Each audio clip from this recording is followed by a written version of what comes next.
Горжусь страной. Мы с тобой еще увидим лучшее. Верю в достойное будущее. Уже множество достижений, хотя с момента рождения страны пошла только четверть века.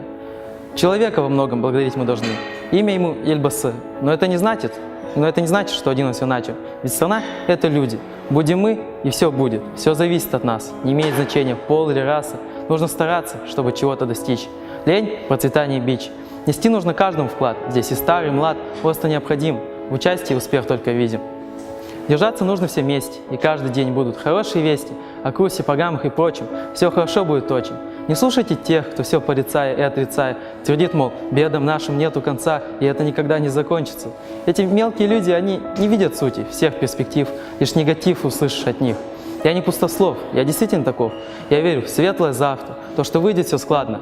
У нас, в страны, если каждый примет участие в построении общего счастья, здесь все мы важны, и я, и ты.